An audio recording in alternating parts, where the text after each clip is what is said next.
Terus akhirnya dapat 500 kilo. Terus kemudian kok enak 500 kilo ini gitu ya. Terus kemudian sama Opa ini diajak ke Kalimantan 1945 km tahun lalu. Lewat 4 provinsi ya. Setelah itu baru Ride for Palestine. Ya kita harus sering latihan. Dengan latihan itu step by step mungkin akan terbentuk. Kekuatan itu akan terbentuk sendiri. Kedua, kita harus tahu karakter sepeda itu. Kayak misalnya saya nih, nggak mau ikut sepedaan, tapi saya pengen ikut donasi. Boleh nggak? Boleh, itu gimana caranya? Langsung transfer bisa. Oh gitu. Berarti ada official Instagramnya? Ada, bisa nanti dilihat di situ. Oh, Ride apa? for Palestine 2. Nah, nanti penyalurannya bersama LMI, bersama lembaga-lembaga kemanusiaan internasional. Oke, berupa makanan, berupa pakaian, apalagi ini mau menjelang musim dingin nanti bulan Desember. Kemudian kebutuhan dasar lainnya air bersih, kemudian pengobatan atau medis.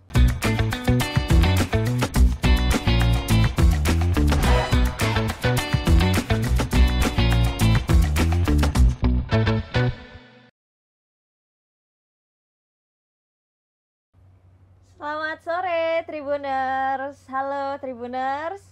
Hari ini di studio Tribun Jatim Network sudah kedatangan 3 orang keren yang mereka akan bersepeda 1000 km. Nah, ini kegiatan bersepeda ini bukan cuman kayak pengen sepedaan aja, tapi ada misi kemanusiaan yang luar biasa di baliknya.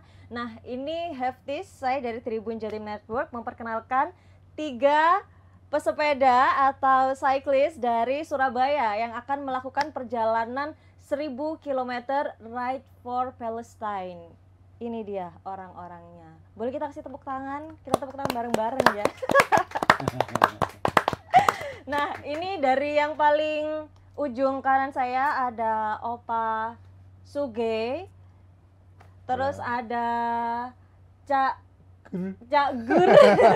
Masa lupa ada juga. Cak Gur dan ada Mas Wirawan. Nah, ini saya mau ngobrol-ngobrol. Saya mau nanya nih. Emang iya bakal 1000 km perjalanan sepedaan itu? Siapa yang mau jawab? Ya, saya Mbak. Home Pimpa dulu juga boleh. Siapa yang bakal jawab ini? Sing nom-nom Iya. aja. Jadi memang ini memang 1000 km Mbak. Awalnya itu kan kita ini ya ngobrol-ngobrol sama Mas Guritno sama satu lagi Om Yohan namanya ya. Jadi untuk aksi kemanusiaan ini apa yang kita mewakili pesepeda itu apa gitu. Nah terus kemudian kalau gitu sepedaan aja. Nah sepedaan yang bagaimana?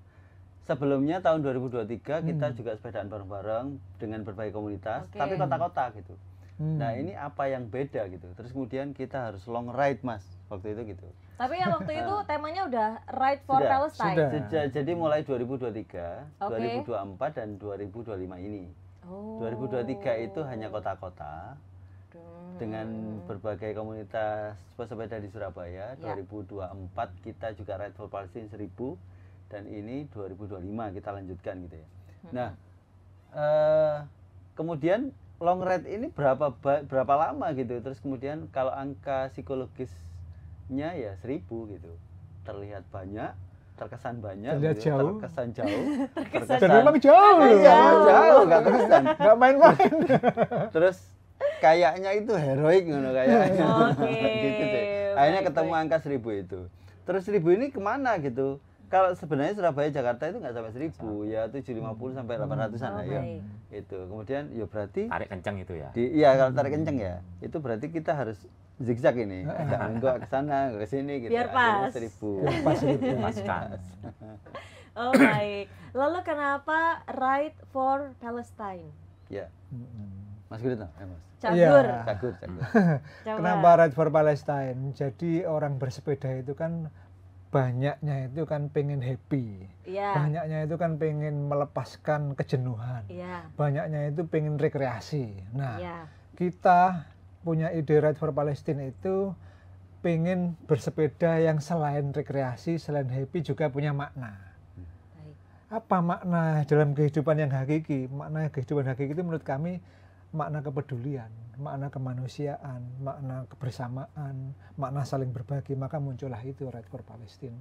Teman-teman kita selain peduli Palestina juga peduli dengan kehidupan sekitarnya loh. Ada yang mundut berkah itu, Om Yohan itu sepeda-sepeda rusak itu dibetulin, bisa dipakai lagi, dikasihkan anak yatim, dikasihkan anak-anak duafa yang tidak punya sepeda untuk sekolah. Itu kan juga kepedulian terhadap lingkungan. Dan ini karena Palestina ini persoalan global, bukan hanya persoalan umat Islam. Betul. Maka Right for Palestine ini kepedulian para teman-teman pesepeda lintas agama, lintas budaya, lintas latar belakang. Semuanya satu untuk kemanusiaan. Baik, luar biasa ya. Ternyata dari sepeda itu bukan cuman senang-senang aja gitu ya. Ada makna yang mau disampaikan dan ada sesuatu yang mau dituju gitu ya. Betul. Luar biasa. Nah, terus kapan ini startnya? Right for Palestine 2025 berarti? Iya, tanggal 9 start. Tanggal 9 November? Iya, di Surabaya. Kenapa tanggal 9? Itu menjelang hari pahlawan. Betul. Oh, baik. Kita bukan apa-apa, kita bukan pahlawan, tapi mencoba tadi itu punya makna, mencoba punya kepedulian. Itu sih yang penting ya, berusaha gitu ya untuk punya makna untuk sesama. Iya, memaknai Hari Pahlawan dengan dalam tanda kutip berjuang ala pesepeda. Oh baik, luar biasa. Nah, kalau bapak-bapak ini ya udah mulai hobi sepeda sejak kapan? Ya, Opa yang paling lama kayaknya. Boleh dibagikan gitu. Pengalaman pertama bersepeda itu gimana gitu? Ya awalnya itu saya waktu itu udah mencoba beberapa olahraga ya. Oh baik. Pertama yang paling lama juga tenis. Terus tenis lapangan.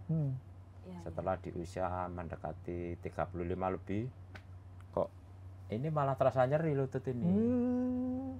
Nah dari situlah akhirnya kita coba bersepeda. Oh baik. Itu sendiri waktu itu atau ikut komunitas? Enggak, sendiri.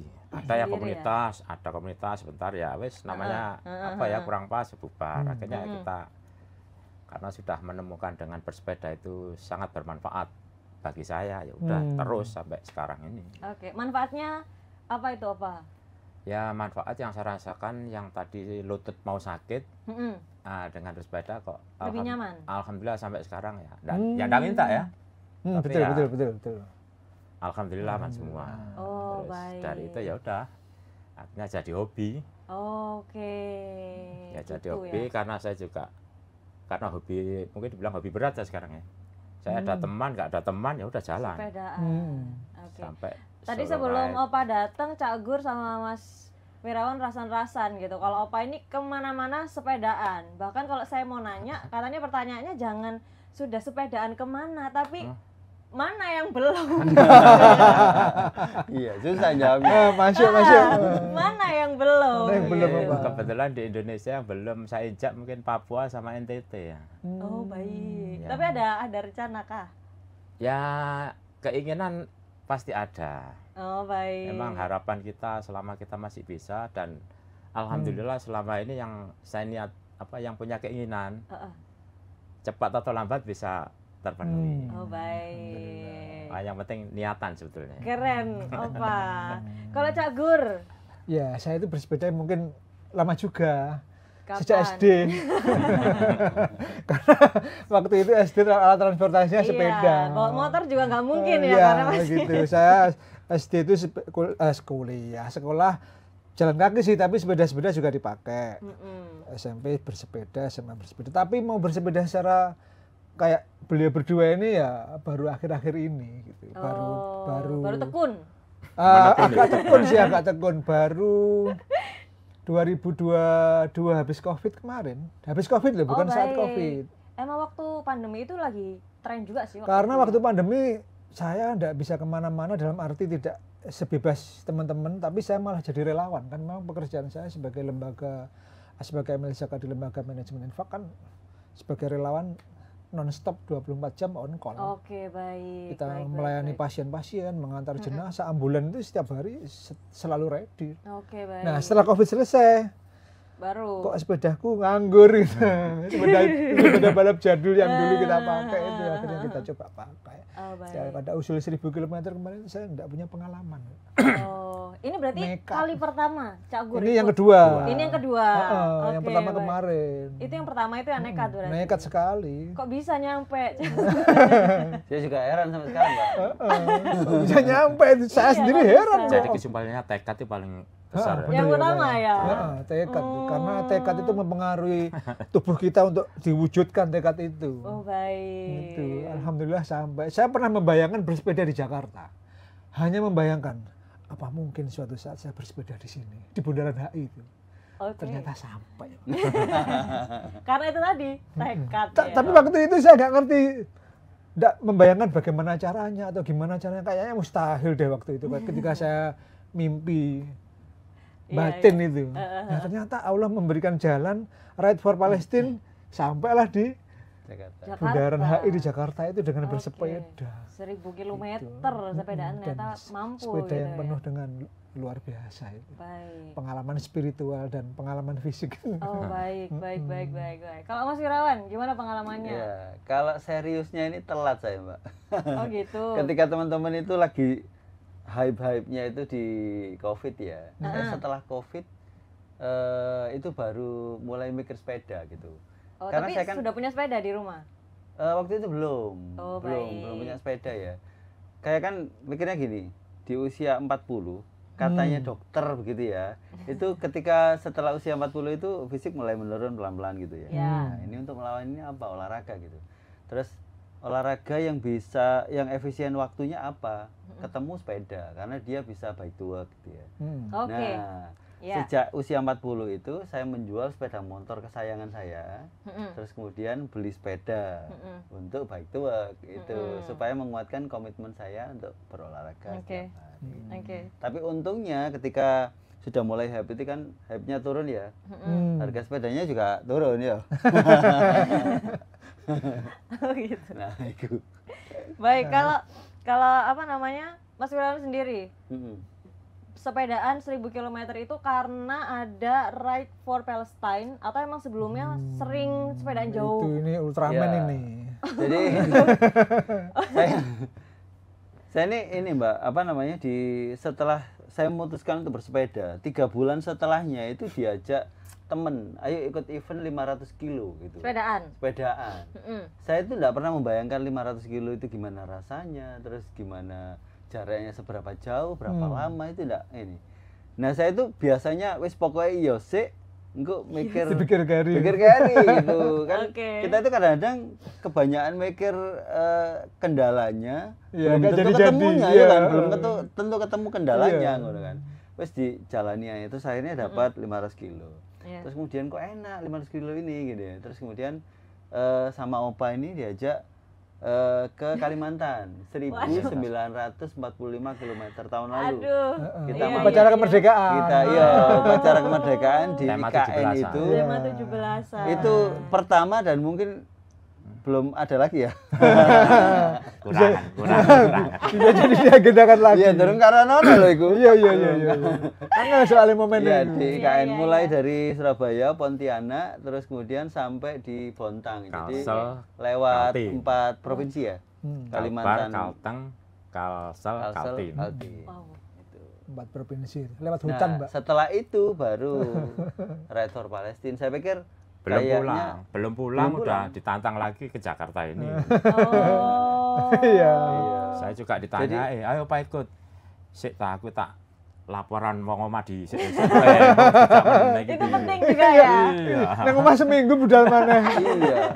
Jadi selisihnya itu 3 harian, Mbak, dari yang 500 kilo 3 hari. Ini 500 kilo yang kedua ya, yang sebelumnya yang tahun yang lalu. Yang pertama itu 500 kilo, terus kemudian 1945 kilo, 3 hari kemudian ikut Ride for Palestine. Ride for Palestine 1000 kilo tahun lalu. Oke, biasanya kalau orang trial itu dari yang pendek dulu ke yang jauh ya. Ini jauh dulu, 1900, ini 1000. Latihannya kan harus lebih jauh, Mbak. Oh iya. Baik.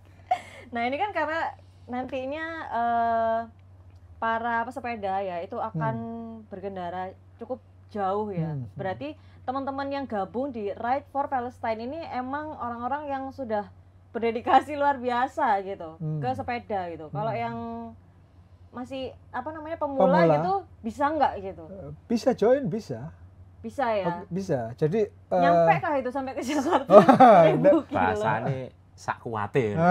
Baik. Karena Ride for Palestine ini bukan event yang harus sampai finish di Jakarta. Ride for Palestine ini bukan pula event yang harus ditempuh sejauh 1000 km. Tapi Ride for Palestine ini adalah bersepeda untuk kemanusiaan. Kemanusiaannya ya. Bisa ikut dari start sampai Bundaran Waru boleh. Oh boleh ya? Boleh. Kayaknya bisa ikut dari start sampai Krian boleh. Itu. Nah, dan ada beberapa kategori ya. Yang 1000 tadi memang full ride ya. Ada yang virtual juga gitu. Oh virtual itu gimana? Virtual itu bersepeda dari mana saja bisa. Dengan jarak tempuh tertentu yang sudah kita siapkan. Oh baik. Mau tahu? Ya boleh, harus. Yang pertama 50 km saja. Itu nanti kan tadi saya bilang start tanggal 9 ya. Tanggal 9 itu start yang full ride juga sampai Jakarta tanggal 15. Dari Surabaya ya itu ya. Nanti yang virtual startnya tetap tanggal 9 juga. Bareng sama pagi 5:30 itu kira-kira. Di mana bersepedanya yang virtual? Di mana saja boleh. Di kota masing-masing. Oh baik. Sampai tanggal berapa? Sampai tanggal 29.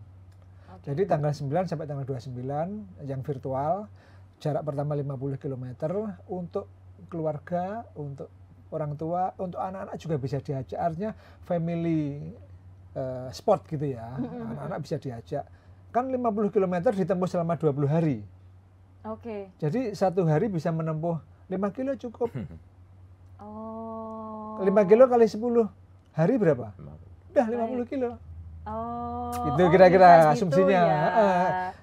Fun bike gitulah. Yang kedua 267. Kenapa 267? Filosofinya adalah Palestina sebelum dijajah itu luasnya 26.790 km persegi. Kita cuma ambil 1% dari luas Palestina itu. Jadi teman-teman yang bersepeda itu tahu maknanya kalau saya memancal sepeda saya 267, saya telah berkontribusi 1%, kira-kira gitu. Oh baik. Kalau mau 100% berapa? 27.000 km tadi itu. Baik. Nanti sejumlah pesepeda jarak yang ditempuh akan kita akumulasi semua setelah akhir event selesai. Oh baik. Menempuh berapa ribu kilometer seluruh pesepeda itu. Nanti bisa dikonversikan dengan berapa dampak lingkungan yang dihasilkan kalau semua orang bersepeda, itu bisa dihitung. Nanti tapi. Nanti, baik, sekarang. Luar biasa. Berarti memang benar-benar fokusnya dari Ride for Palestine ini adalah menyorakan kemanusiaannya gitu ya. Berarti ada lingkungan juga. Kesehatan manusia juga. Gitu. Jadi bukan kayak harus gitu ya 1000 km harus start di Surabaya sampai ke Jakarta gitu. Enggak harus. Yang orang-orang yang enggak profesional, maksudnya belum kuat bersepeda dipaksa gitu kan bisa semaput kan. Iya, maka dari itu saya bertanya. Enggak sehat Iya, enggak sehat apa ya. Yang ketiga lanjutkan, Mbak. 360 km. Baik. Mau tahu filosofinya? Mau banget. Mau banget. Itu luasnya Gaza, Mbak. Luas Gaza itu 360 km persegi. Jadi kalau peserta sudah memancal sepedanya 360 km, dia sudah berjuang untuk Gaza 100%. Dalam tanda kutip ya. Filosofi bersepedanya begitu. Sehingga nanti akan menjadi kenangan dalam hidupnya. Saya sangat yakin mereka yang bersepeda itu akan mengenang proses itu. Selain dapat jersey yang terdaftar resmi dengan biaya tertentu itu, termasuk jersey, medali, dan sedekah atau donasi. Medali kita itu nanti yang kita berikan berupa peta Palestina. Oke, baik. Nanti dipajang di rumah, dipasang di mana yang tempat bisa dilihat. Ayahnya bisa melihat, istrinya bisa melihat, anaknya bisa melihat. Bisa diceritakan ke anak cucu ya Pak ya. Semangatnya untuk kemanusiaan. Nah ini loh dulu, papa mama itu pernah bersepeda untuk kemerdekaan Palestina. Baik. Berdiri bersama para pejuang kemanusiaan yang lain, kira-kira gitu. Baik. Nah kalau misalnya nih, kayak misalnya saya nih, nggak mau ikut sepedaan, tapi saya pengen ikut donasi. Boleh nggak? Itu gimana caranya? Langsung transfer bisa. Oh gitu. Berarti ada official Instagramnya? Ada, bisa nanti dilihat di situ. Oh. Ride for Palestine 2. Oh baik. Karena ini yang kedua. Ride for Palestine 2 ya. Baik. Bisa dilihat di situ. Oke, jadi pengumpulan donasinya juga bisa dari teman-teman yang pengen gitu ya untuk bersedekah gitu ya. Betul. Kalau misalnya nggak pengen sepedaan mau sedekah bisa sangat banget boleh. Gitu. Nggak harus uang juga, nggak apa-apa. Oke, apa tuh kalau barang gitu ya? Menyumbang barang, misalnya di rumah punya sepeda nganggur. Oke. Nggak dipakai, mungkin apa oblak gitu ya. Nggak pakai ini. Nggak suka sepedaan di rumah orang-orang. Sudah didonasikan sepedanya, bisa kita terima nanti. Baik. Bisa bisa dipermak lagi, bisa dikasihkan anak yatim atau anak-anak sekolah yang di pinggiran-pinggiran banyak yang tidak punya sepeda. Baik. Itu sepeda salah satunya. Salah yang lainnya apa?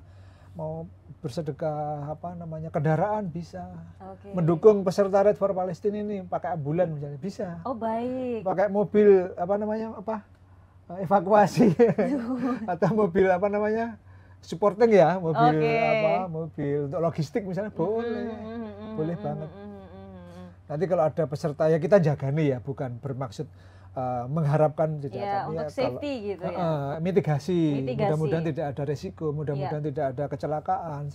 Ya kalau ada yang misalnya tidak kuat, lemes atau apa bisa masuk mobil evakuasi. Itu umum lah, tapi harapannya semuanya bisa kuat. Baik. Nah, ini supaya bisa kuat, tadi saya sempat ngobrol kan sama Mas Firawan. Kalau setiap pesepeda itu punya persiapan masing-masing untuk bersepeda gitu ya. Apalagi ini kan jaraknya sangat panjang. Nah, boleh dong saya minta tips gitu. Dari masing-masing gitu, biasanya gimana ritualnya gitu kalau sebelum bersepeda dalam jarak jauh supaya kayak mempersiapkan diri gitu supaya fit dan bisa menempuh jarak yang ditentukan gitu. Monggo dari siapa dulu? Mas Firawan. Opa. Paling pengalaman pengalaman. Atau apa? Yang pasti kita tuh enggak bisa instan ya. Semuanya berproses. Ya. Apalagi kita mau kita yang long ride gitu kan. Di situ kita pertama ya mempersiapkan pengalaman saya ya. Kita harus menyiapkan diri kita. Ya kita harus sering latihan. Dengan latihan itu step by step mungkin akan terbentuk. Kekuatan itu akan terbentuk sendiri. Kedua, kita harus tahu karakter sepeda itu. Jadi sepeda itu kan macam-macam ya. Ada yang santai atau untuk MTB atau downhill atau long ride distance. Nah itu punya karakter masing-masing. Jadi kita karena dari kita berpengalaman tadi kita bisa mikir karena kalau saya harus rute ini saya harus pakai sepeda yang tipenya seperti ini. Nah, terkait dengan kita udah mengetahui memahami karakter sepeda itu, tentu kita kan pasti itu harus pakai alatnya yang seperti ini ya. Karakter alat-alat itu juga beda-beda masing-masing. Jadi kita harus ya intinya bahasa sepeda kita harus tahu gitu. Jadi nggak asal pokoknya sepeda dipancal kira-kira gitu. Nggak bisa ya ternyata ya. Itu zaman saya dulu begitu. Pokoknya tak pancal nah, sampai di rumah nggak bisa tidur itu. Karena kan teknologinya udah canggih ya. Mau yang seperti contoh sadel. Memang secara fisik itu sadel untuk diduduki kan. Iya. Nah, itu punya karakter masing-masing. Ada size-nya dan sebagainya. Zaman sekarang. Iya. Kalau Cak Gur tadi kan yang zaman dulu pokoknya sadel kan itu aja. Kalau sekarang semuanya udah kita dimanjakan. Baik. Jadi untuk persiapannya kalau sekarang bisa semakin matang gitu ya. Ya, harus kita pikir. Dan informasi juga tersedia bebas gitu ya, kita mau tanya dimanapun, bisa di Google, kita bisa tanya di AI, bisa tanya di manapun gitu, dan komunitas sepeda itu terbuka gitu ya untuk sharing gitu ya. Termasuk kita lah gerombolan komunitas ini cerita, ya pokoknya gawe iki apa, iki ngene, nah itu di situ kita saling tukar pengalaman. Baik. Ya, kira-kira kalau menurut saya. Siap, lanjut. Siapa ini? Ini Mas Firawan, aku terakhir aja. Karena aku baru pendatang nih. Iya kan, dari berdua aku paling akhir. Mas Firawan. Dulu kalau di awal-awal Mbak, waktu diajak, setelah 3 bulan diajak 500 kilo itu harus latihan, memang bener ya. Seperti Opa tadi, gak ujuk-ujuk gitu, harus ada step by step-nya. Tapi kalau sekarang sudah saya bike to work setiap hari 40 kilo. Kalau latihan fisik kayaknya sudah enggak saya. Insya Allah kuat lah. Kayak Opa gini nggak perlu latihan, ya kan Pak? Nggak perlu latihan fisik ya. Setiap hari dia sudah nggak perlu latihan fisik gitu, karena kita Insya Allah sudah kuat gitu ya. Kalau sekarang statusnya kan masih PNS Pak. Penggawaannya numpak sepeda, bukan pegawai. Baik. Kayaknya ini semuanya PNS berarti ya, pegawainya numpak sepeda. Tapi beliau ini full timer Pak. Full timer ya. Berarti ini magang gitu ya. Kalau Opa ini apa namanya PNS Senin sampai Sabtu. Iya. Minggunya nggak PNS. Minggu bareng kok. Oh minggu bareng ya. Iya, Opa kalau di rumah istrinya bingung, Bro. Apa loro tak kok. Dengaran nggak mancal. Malah ditanyain ya kalau. Iya. Baik, lanjut. Kalau persiapannya di lain, Mbak, misalnya perlengkapan dan sebagainya. Apalagi ini kita harus, bagi teman-teman yang juga ikut ya, ini cuaca itu juga harus diperhitungkan kan. Berarti ada hujan, pasti kena hujan kita kan. Itu apa gitu. Terus kemudian mengenali jalannya bagaimana ketika ada turunan, itu berarti butuh vest untuk pelindung angin gitu, jas hujan jadi diperlukan. Kemudian kalau sepatu itu model yang kayak gimana kalau kehujanan, nah itu kan perlu juga dipikirkan ya ini. Baik. Itu sambil kita juga mengukur ini ya apa namanya, bagaimana seminim mungkin ya bawaan, jangan sampai kita itu terlalu banyak bawaan sehingga berat menyusahkan kita. Gitu. Nah, termasuk bagaimana saat sholat gitu ya. Sholat berarti butuh, misalnya saya terinspirasi dari Opa ini. Jadi beli yang jubah terusan. yang langsung terusan itu loh, Mbak. Jadi kita dalamnya jersey dengan apa namanya celana-celana cycling itu ya.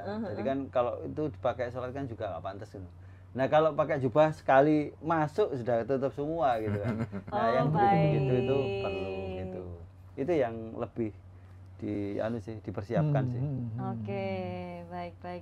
Penting juga ya ternyata ya mempertimbangkan barang bawaan ya. Iya. Terus termasuk ini ya, termasuk yang disampaikan Opa ya. Jadi apa namanya ban dalam, terus alat cukit ini. Karena kita kan unsupported, maksudnya masing-masing kita itu harus paham sepeda kita dan kebutuhannya apa kira-kira yang perlu.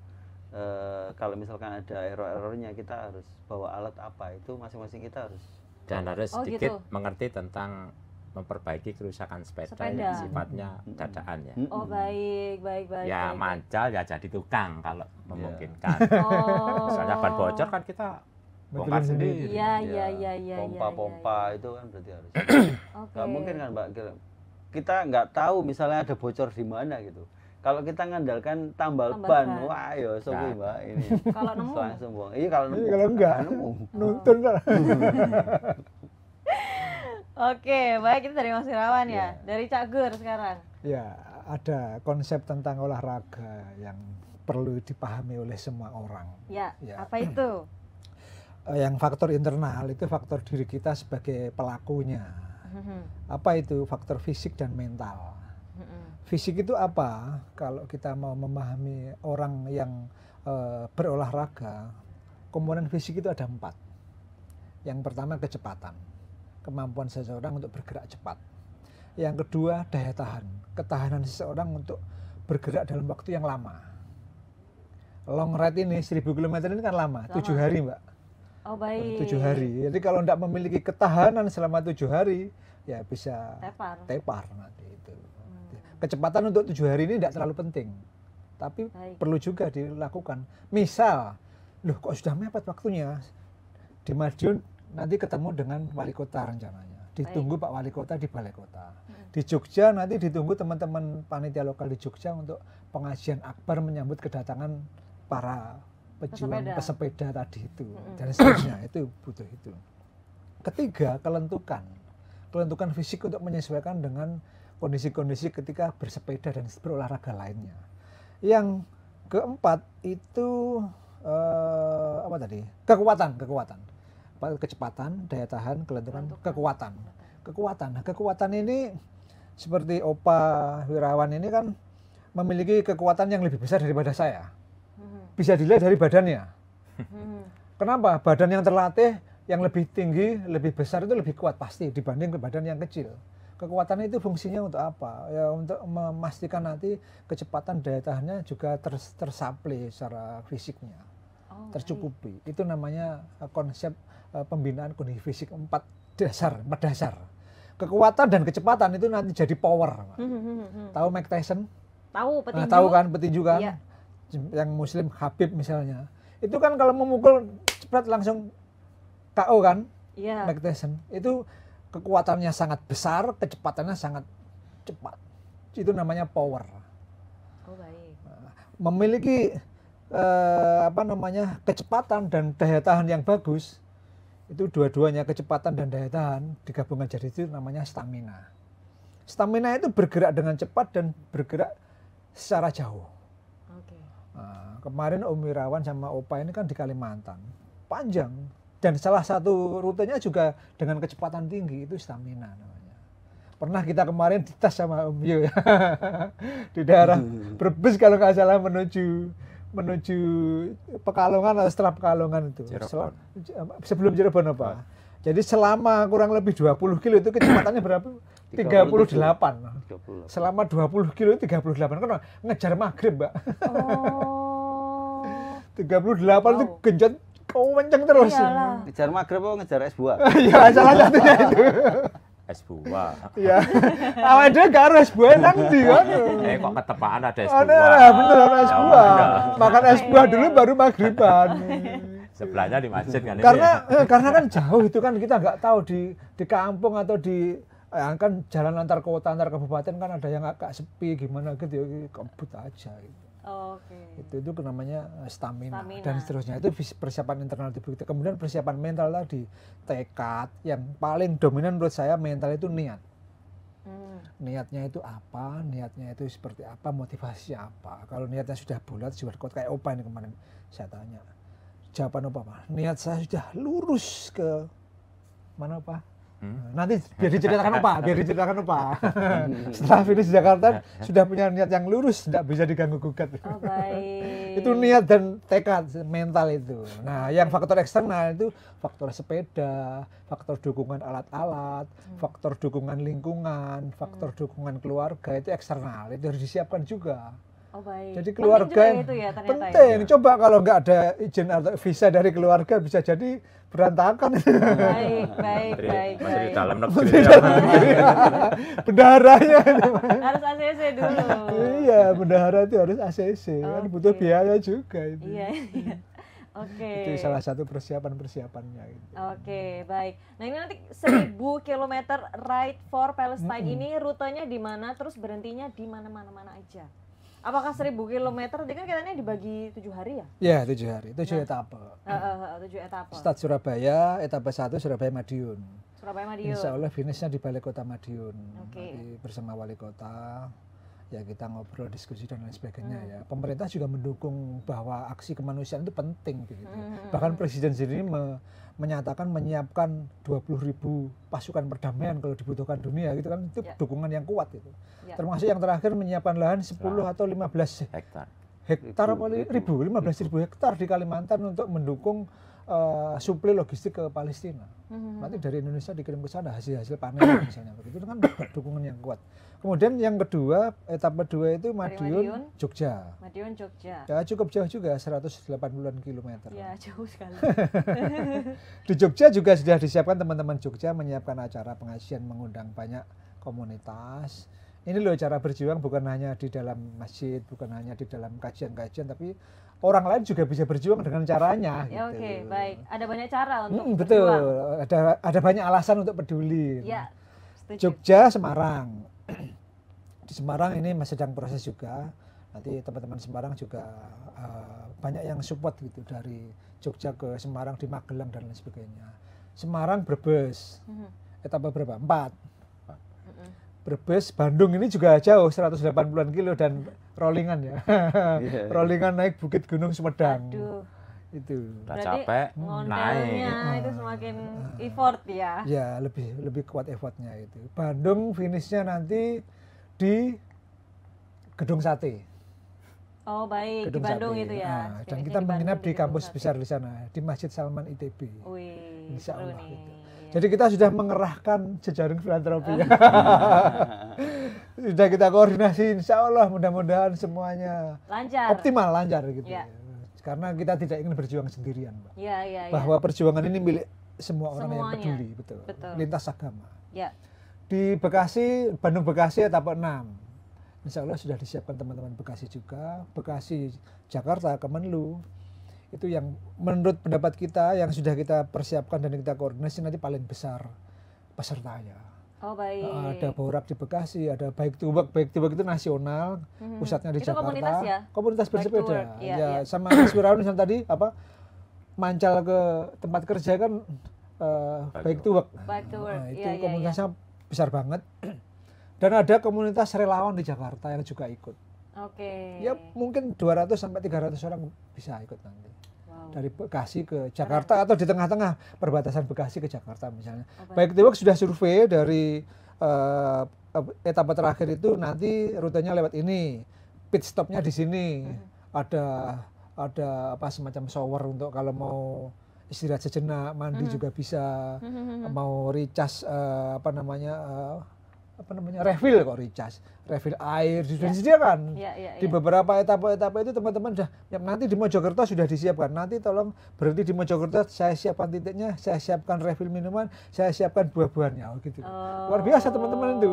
Di Solo juga gitu, di Magelang juga gitu. Termasuk sate bocoran. Iya, bocoran sate Marangi. Saya itu di WA. Om nanti dari Bandung ke Bekasi kabarnya mampir di Sate Marangi. Amin. Ada donatur ya mungkin begitu. Semoga terwujud ya itu ya, benar-benar ya. Gitu, kemarin tuh ngobrol dengan teman-teman di Jawa Tengah loh Mbak, itu sudah banyak pertanyaan, butuh nggak tukang pijat misalnya gitu. Iya, sampai segitunya. Segitunya loh. Terus dia minta rutenya ininya karena ada yang nyegah di jalan. Ada tim hore yang mau menyegat. Bawa bendera-bendera begini. Antusiasme masyarakat itu luar biasa ini, Mbak. Oh, baik. Dan itu mereka bukan hanya pesepeda loh, masyarakat umum. Yang akhirnya mereka juga ingin ikut gabung dan bersepeda. Mudah-mudahan nanti jadi kayak hidup setelahnya gitu. Berarti benar ya kalau tadi di awal bilang ini bukan acara sepeda, ini acara kemanusiaan. Betul. Gitu ya. Karena yang terlibat di sini bukan cuma teman-teman pesepeda gitu. Mungkin yang sepedaan ya pasti teman-teman pesepeda, tapi yang terlibat di dalamnya banyak gitu ya. Nah, selain komunitas pesepeda, apa lagi nih yang terlibat dalam 1000 km Ride for Palestine ini? Iya, pemain utamanya memang pesepeda, tapi di situ ada juga lembaga-lembaga misalnya masjid yang menjadi tuan rumah untuk menginap. Jadi pesepeda ini 1000 km ini tidak ada yang berkeinginan menginap di hotel. Tidak ada yang berkeinginan untuk dalam tanda kutip kayak hura-hura atau kayak enak-enakan gitu, nggak ada. Jadi kita memang kalau bisa menginapnya di masjid. Termasuk filosofinya adalah Masjidil Aqsa itu kan gitu. Oh, baik. Itu jadi filosofinya. Terus komunitas lembaga-lembaga filantropi, lembaga-lembaga sosial, lembaga-lembaga zakat juga mendukung kita, dan relawan-relawan kemanusiaan. Oke. Karena ini banyak ya, jadi kalau disebutkan satu persatu kan sampai besok ya ini kayaknya. Baik, kalau gitu cukup. Oke, baik. Nah, ini orang-orang pribadi juga ada yang mendukung kayak gitu tadi. Nanti saya mau nyumbang ini, nyumbang itu silahkan. Iya. Karena antusias itu tadi ya, karena ini gerakan kemanusiaan gitu ya. Nah, lalu untuk 1000 km Ride for Palestine ini nanti kan akan ada donasi gitu yang kita kumpulkan untuk teman-teman kita yang membutuhkan gitu di Palestina. Nah, itu boleh diceritain sedikit nggak nanti sistem pengumpulan donasinya bagaimana, terus penyalurannya akan seperti apa? Ya, penghimpunan donasi atau pengumpulan donasi yang pertama dari peserta yang sudah mendaftar. Itu dapat jersey, dapat medali, sertifikat digital itu diprint sendiri, terus sudah termasuk donasi untuk Palestina. Biasa. Kemudian dari siapapun yang tadi di awal kita sebutkan, dari siapapun yang mau berdonasi dalam bentuk apapun bisa. Kayak punya part sepeda yang nganggur di rumah, disumbangkan, ini saya sumbangkan ke Palestina berupa part ini, boleh nggak? Boleh, nanti dilelang part itu. Oh, baik. Jadi donasi nanti, kenapa dilelang? Karena kalau part sepeda dikirim ke Palestina ya nggak berguna, nanti di sana jadi besi tua gitu. Harus dirubah bentuknya dulu. Didanakan. Iya, jadi dana, nanti di sana bisa menjadi, ini termasuk kategori teknis penyaluran ya. Dikumpulkan oleh LMI, Lembaga Manajemen Infak, karena sebagai lembaga yang legal, formal, salah satu lembaga zakat nasional yang berpusat di Surabaya, izin Kemenak, resmi, diaudit oleh Kemenak secara syariah, diaudit akuntan publik. Nah, nanti penyalurannya bersama LMI, bersama lembaga-lembaga kemanusiaan internasional. Berupa makanan, berupa pakaian, apalagi ini mau menjelang musim dingin nanti bulan Desember. Kemudian kebutuhan dasar lainnya, air bersih, kemudian pengobatan atau medis, kira-kira seperti itu. Untuk pembangunan memang belum kita lakukan karena apa? Gencatan senjata saja dikhianati ya.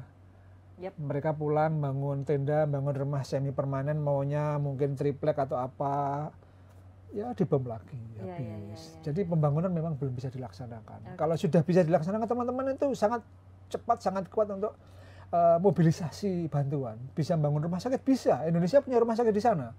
Tapi lagi-lagi kan dibom lagi. Gitu. Itu yang paling penting ya, selain berupa bantuan donasi untuk membantu kebutuhan hidup, ya kampanye-kampanye ini terus digencarkan. Baik. Supaya penjajahnya hengkang dari tanah Palestina. Baru ketika merdeka betulan, pembangunan rehabilitasi, recovery fisik bisa dilakukan. Baik, baru bisa dikebut gitu ya.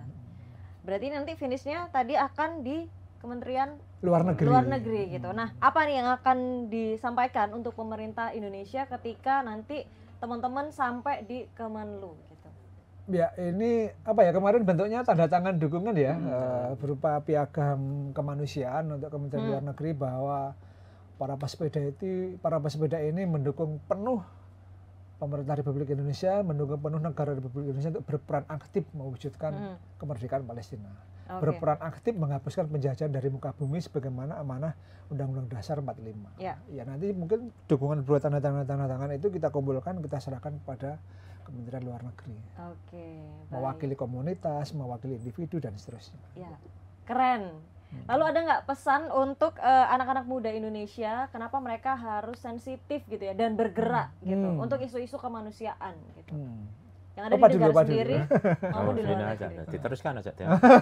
Kadung enak iki ngobrol. Iya.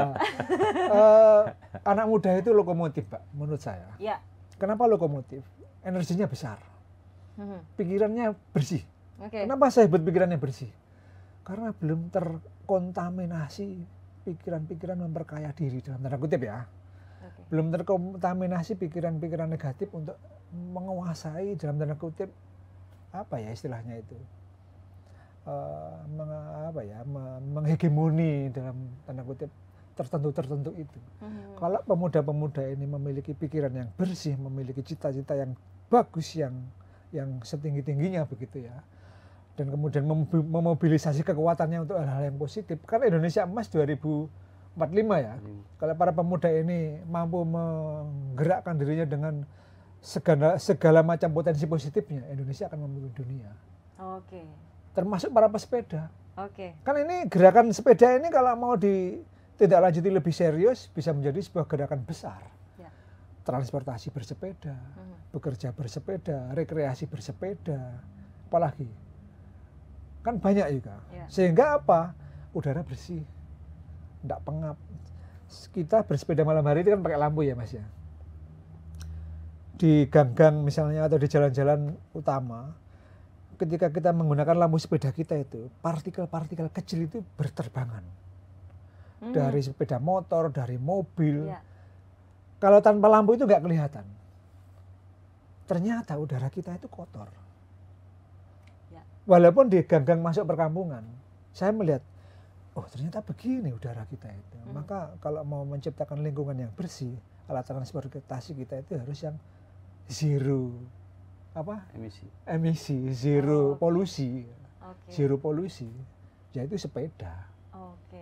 Itu. Berarti anak-anak muda masih bisa ya kalau dia mau gabung Ride for Palestine? Sangat bisa sampai hari H. Sampai hari H kita terima. Oh baik. Enggak kita batasi. Sampai hari H berarti langsung aja di titik langsung kumpul. Datang bisa. Langsung di tempat acara itu. Di tempat acara, Semua bisa bergabung untuk ini. Ya. Baik, jadi nggak ada alasan untuk nggak ikut ya. Kalau mau gabung cepet gitu. Titik kumpulnya tadi di mana? Di Surabaya? Di depan Gerahadi. Di depan Gerahadi. Tempatnya di mana? Taman Apsari di sebelahnya. Oh, di sebelahnya Taman Apsari. Satu kalimat untuk Ride for Palestine. Apa itu? Dari Opa dulu. Ayo kita dukung untuk saudara kita di Palestina. Semangat. Kita harus dukung memang. Lanjut. Satu kalimat untuk Ride for Palestine. Saya ya? Iya. Jadikan Ride for Palestine sebagai ibadah selama kita masih hidup, sehingga nanti kita bisa mempertanggungjawabkan kehidupan kita di akhirat di hadapan Allah Subhanahu wa taala. Baik, dalam banget ya ini ya. Lanjut Mas Irawan. setiap kayuhan kita itu adalah doa untuk Palestina. Baik. Mudah-mudahan dengan jutaan kayuhan kita itu memberi semangat kepada teman-teman di Palestina. Amin. Untuk tetap bertahan. Oke, baik, itu tadi cakap sana cakap sini gitu dengan para pesepeda yang nanti tanggal 9 November akan mancal gitu ya untuk Ride for Palestine. Semoga acaranya lancar, semuanya selamat sampai tujuan. Seru, budal mulai selamat. Amin ya rabbal alamin. Baik, demikian Tribuners cakap sana cakap sini hari ini bareng teman-teman dari pesepeda yang akan mancal untuk Ride for Palestine 2025. Saya Heftis dari Tribun Jatim Network pamit undur diri, dan juga teman-teman pesepeda atau cyclist yang ada di studio pamit undur diri. Terima kasih dan sampai jumpa lagi. Ayo ikut Ride for Palestine 9 November 2025.